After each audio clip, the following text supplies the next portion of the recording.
C'est donc un scénario de film hollywoodien qui s'est joué hier en plein cœur de Paris. Le Louvre, le musée le plus visité du monde, a été la cible d'un braquage spectaculaire. En seulement quelques minutes, un commando de voleurs est reparti avec une dizaine de bijoux, des œuvres qui sont d'une valeur patrimoniale inestimable.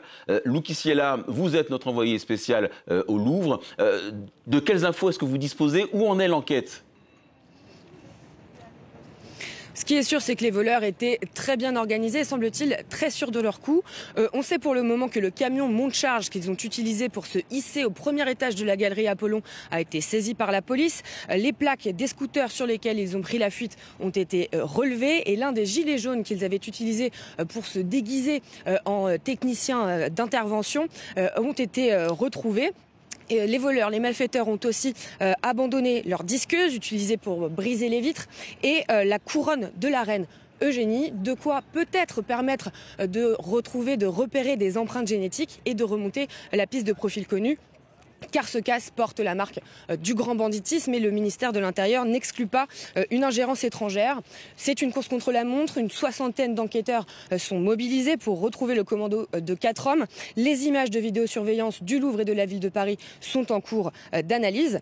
La question maintenant est de savoir que vont-ils faire de tout ce butin. Ces parures, ces bijoux sont bien trop reconnaissables, bien trop identifiés pour être revendus tels quels. Le risque est donc qu'ils soient démontés pièce par pièce. Alors on parle d'un braquage express, un braquage spectaculaire.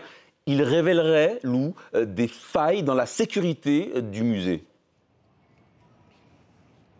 Oui, et ces failles sont même pointées du doigt par un rapport de la Cour des comptes non encore publié. Ce rapport évoque, je cite, des retards considérables et persistants dans la mise aux normes des installations techniques du musée le plus visité au monde. Je rappelle aussi que les employés du Louvre s'étaient mis en grève en juin dernier pour dénoncer le manque de personnel et de moyens. Et aujourd'hui, on parle du Louvre, c'est spectaculaire, mais de nombreux musées français sont concernés par ces failles de sécurité. Rien qu'en septembre, des kilos d'or natif ont été volés au Muséum d'histoire naturelle de Paris et un musée de Limoges s'est aussi fait piller d'œuvres en porcelaine.